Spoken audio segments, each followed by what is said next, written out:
Hello everyone, আসসালামু আলাইকুম। তো চলে এলাম নতুন একটা রেসিপি নিয়ে। আজকে আমি আপনাদের সাথে শেয়ার করব যে ঘরে কিভাবে সহজ উপায়ে কালাজাম তৈরি করা যায়। তো চলুন কথা না বাড়িয়ে ভিডিওটা শুরু করি। তো প্রথমে আমি এখানে নিয়ে নিচ্ছি 2 কাপের মতো গুঁড়ো দুধ। আমি এটা গুঁড়ো দুধ দিয়ে তৈরি করব, আপনারা চাইলে ছানা দিয়েও তৈরি করতে পারেন। সেটার রেসিপি হয়তো বা আমি অন্য কোনো একদিন দিব। আজকে আমি ইজি ওয়েতে কিভাবে করতে হয় সেটা দিব। তো এখানে আমি 2 কাপের মতো গুঁড়ো দুধ নিয়েছি আর হাফ কাপের মতো ময়দা নিয়েছি। তার সাথে আমি দিয়ে দিয়েছি 2 চা চামচের মতো চিনিটা মিষ্টিতে বেশি ব্যবহার করব না, কারণ এটা শিরাতে ডুবাবো। তারপরে দিয়ে দিয়েছি বেকিং পাউডার 2 চা চামচের মতো।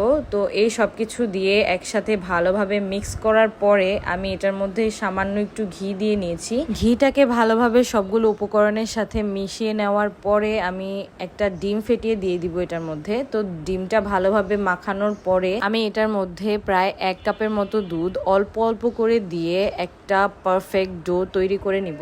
আপনারা চেষ্টা করবেন ডোটা যাতে বেশি শক্ত না হয়ে যায়। ডোটা একদম নরম থাকবে আর এতটা নরম হবে যে আপনার হাতের সাথে, ঠিক আমার হাতের সাথে যেরকম লেগে লেগে যাচ্ছে সেরকম যেতে লেগে লেগে যায়। কারণ এটা যখন আমরা 10 থেকে 15 মিনিটের মতো সেট করতে দিব তখন এটা খুব ভালোভাবে সেট হয়ে আসবে। ডোটা 10 মিনিট রাখার পরে একদম পারফেক্ট ভাবে এটা রেডি হয়ে গেছে। এখন এটাকে আমি একটা বলের শেপ করে নিব, ছোট ছোট করে শেপ করে নিব, কজ এটা যখন ফুলবে তখন এটা ডাবল হয়ে যাবে। তো এখন আমি একটা প্যানে তেল দিয়ে তারপরে তেলটা গরম করে নিব এন্ড এই মিষ্টিগুলোকে ভাজবো। এখন আমি আপনাদের সাথে শেয়ার করব আমার ফলো করা মেন প্রসেসটা, সেইটা হচ্ছে তেলের গরম আর হচ্ছে ভাজার প্রসেস। তো মিষ্টিটা ভাজার সময় আপনাদের খুবই সতর্ক থাকতে হবে এন্ড খুব সময় নিয়ে মিষ্টিটা ভাজতে হবে।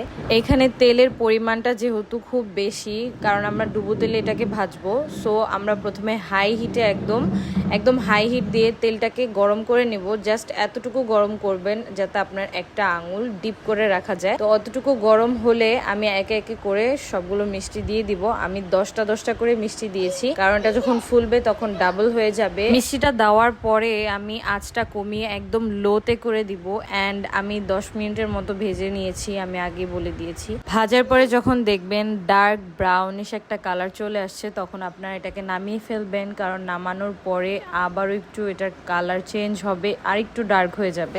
সাইডে আমি আরেকটা প্যানের মধ্যে 3 কাপের মতো চিনি আর 6 কাপের মতো পানি দিয়ে আমি শিরা তৈরি করে নিব মিষ্টির জন্য।